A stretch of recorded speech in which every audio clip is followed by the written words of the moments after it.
चिरां जिल्ला बर' थुनलाइ आफादनि मावख'नि थाखाय जों बेवहाय अन्थाइ गायसनदों गिबि खुन्थियानि थाखाय दिनै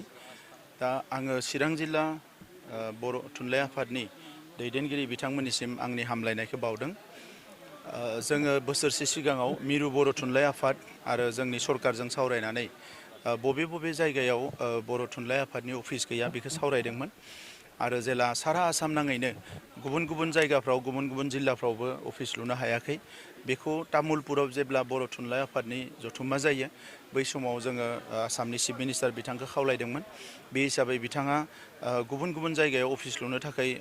बिथांनिफ्राय अनसुंथाइ हरदों। बिटिसिनि जिखिनि जिल्ला दङ बेवहाय जोङो थांनाय बोसोरावनो थिग खालामनाय बायदियै देग्लाय जोङो गासै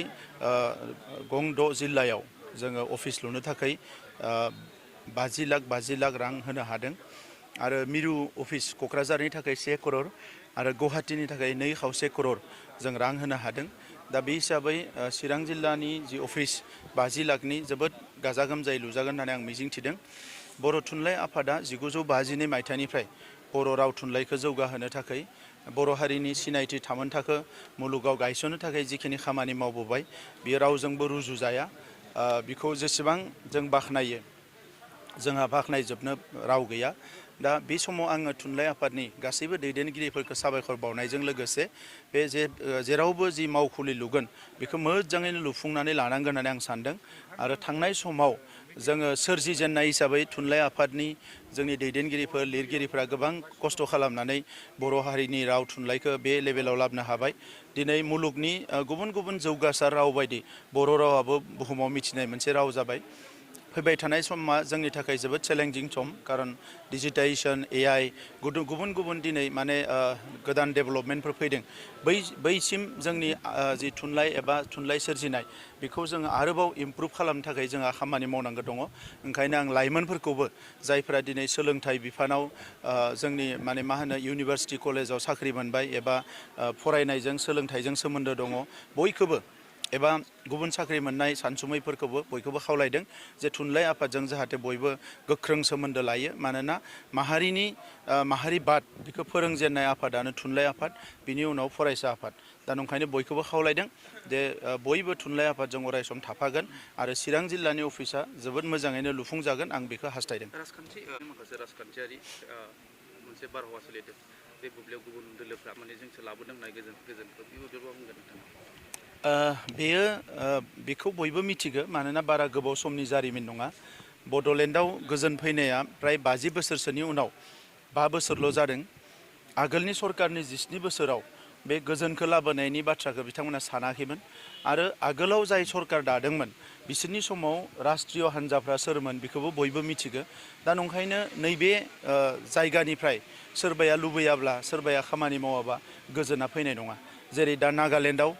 बिथांमोननि लकेलनिफ्राय गोजोन लुबैनानै रावबो खामानि मावाखै। दा नंखायनो गोजोना फैयाखै। मणिपुराव दा गोजौनिफ्राय जेसेबां नारसिन गाहायनिफ्राय रावबो खामानि मावाखै नंखायनो मणिपुराव गोजोना फैयाखै। दा बेबायदि थासारिया बड'लेण्डआवबो जागौमोन। नाथाय बड'लेण्डनिफ्राय जों जेला ओंखारबाय जे पार्मानेन्ट पिस लाबोनांगौ अब्ला दिनै बेवहाय पिसआ फैबाय। दा नंखायनो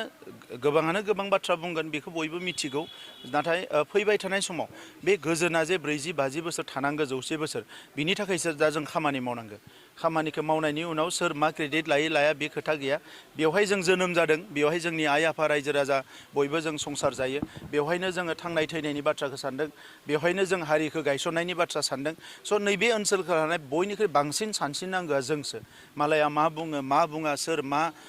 फान्दाया बे मालायनि बाथ्रा। जोंहासो बे बाथ्राखौ जोङो गोख्रोङै साननांगौ।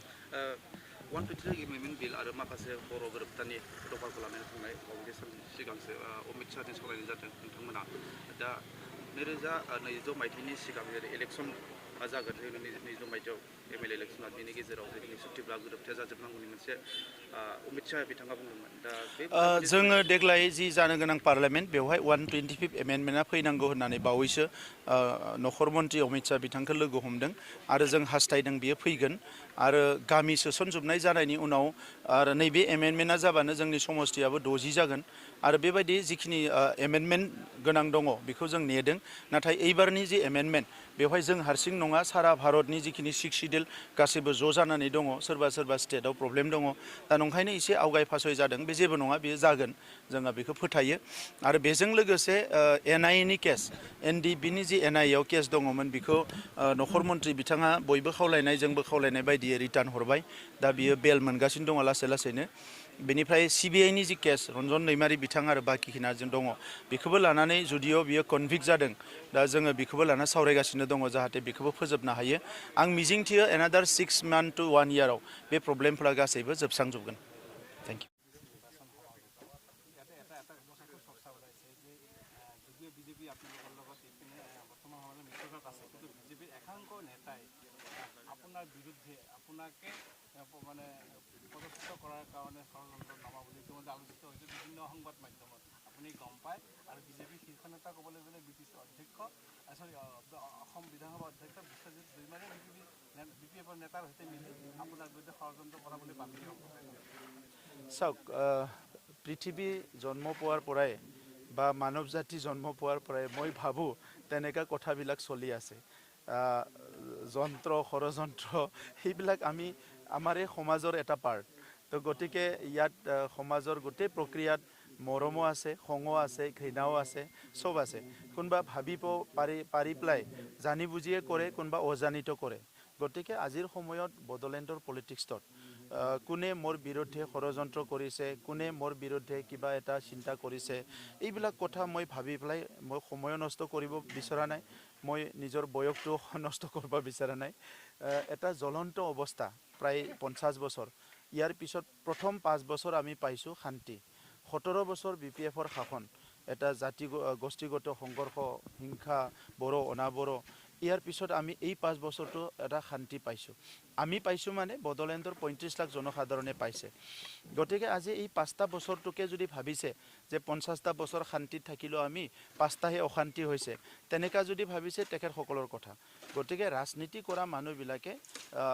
ষড়যন্ত্ৰ কৰা বা বিভিন্ন পলিচি কৰা এই কথাবিলাক আজি নহয় যেতিয়াৰ পৰা সমাজত ওলাইছোঁ তেতিয়াৰ পৰা শুনি আহিছোঁ এতিয়াও দেখিছোঁ শুনিছোঁ জানিছোঁ গতিকে এই কথাবিলাক লৈ পেলাই মই ইমান মূৰ ঘামাব বিচৰা নাই মই ঈশ্বৰৰ ওপৰত বিশ্বাস কৰোঁ আৰু নিজৰ ওপৰত বিশ্বাস কৰোঁ সমাজৰ ওপৰত বিশ্বাস কৰোঁ আৰু মানুহক ভাল পাওঁ মানৱ জাতি মানুহকে ভাল পাওঁ জীৱ জন্তুকো ভাল পাওঁ কিন্তু মানুহক বেছি ভাল পাওঁ সেইকাৰণে মানুহৰ কাম কৰিবলৈ ৰাজনীতিত আহিছোঁ গতিকে এই ষড়যন্ত্ৰবিলাক আমি আমাৰ যিটো ৰামায়ণ মহাভাৰতৰ পৰা আদি কৰি বিভিন্ন গ্ৰন্থবিলাকত পুথিবিলাকত বিভিন্ন আমাৰ সাধু কথাবিলাকত আমি পাইছোঁ চ' এইবিলাক আৰু আজিৰ সময়ত নতুন বস্তু হৈ থকা নাই এআইৰ যুগ আহিছে স্পেচ এক্সত মানে আজি সুনীতা উইলিয়ামক লৈ আহিছে চব বস্তু বহুত হৈ গ'ল আজিৰ সময়তো যদি মই আপোনাৰ এগেইনষ্টত ভাবি থাকোঁ তাতকৈ আপোনাৰ লগত লগ হৈ থাকিলেতো বহুত কাম কৰিব পাৰোঁ তো এই কথাবিলাক মানে কিছুমানৰ বহুত সময় আছে এইবিলাক কৰিবৰ কাৰণে মোৰ কিন্তু এইবিলাক মানে মোৰ ডায়েৰীত নাই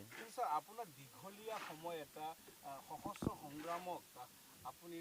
পৰিসমাপ্তি ঘটাই এটা শান্তি প্ৰতিষ্ঠা কৰাৰ ক্ষেত্ৰত আপোনাৰ যথেষ্ট অগ্ৰণী ভূমিকা আছে এইটো সমাজৰ প্ৰতিটো স্তৰৰ মানুহে স্বীকাৰ কৰিব লাগিব কিন্তু এই শান্তি প্ৰতিষ্ঠাৰ ক্ষেত্ৰত আপোনাৰ যিটো ভূমিকা এই ভূমিকাটোক মানে একাষৰীয়া কৰি যেন সকলো কৰ্তৃত্ব বিজেপিয়ে ল'ব বিচাৰিছে এই নিৰ্বাচনত চাওক 2009 চনৰ 2 অক্টোবৰত আমি প্ৰথম যেতিয়া চিম্বলিক আৰ্মছ বাৰ্ণিং কৰিছিলোঁ আমাৰ গৈবাৰীত এই আপোনালোকে আছিল ইয়াত মালিক আছে আপুনি আছে তেনেকৈ বহুত ইয়াতে চব আছে চিনাকি মুখ 10 বছৰ লাগিল আমাক অস্ত্ৰমুক্ত কৰাৰ কাৰণে সেই সময়ত আমাৰ লগত কোনে থিয় দিছিল অসমৰ ৰাজনীতিত এজন ব্যক্তি কওক সেই সময়ত কোনোবা অস্ত্ৰমুক্তৰ কথা কৈছিল হিংসামুক্তৰ কথা কৈছিলে এই সময়ত চ' আজি শান্তি আহিল বহুতে মানে ওপৰত থাকি কথা ক'ব পাৰে কৈ থাকক ক'ব লগা নাই মোৰতো সেই মানুহবিলাকত বা সেই কথাবিলাক সেই ৰাজনীতিৰ লগত ইমান জড়িত নাই মোৰ জড়িত আছে যে য'ত মই জন্ম পাইছোঁ য'ত ডাঙৰ দীঘল হৈছোঁ ইয়াত থকা মোৰ মা নহ'লেও ইয়াত বহুত মা আছে দেউতা আছে দাদা ভাই এই সকলোৱে শান্তিত থাকিব পাৰিলে হ'ল ৰাজনীতি ভাল বেয়া এইটো চলি থাকিব পৃথিৱীত থকালৈকে তথাপি মানে এনেকুৱা লাগিছে যে এইটো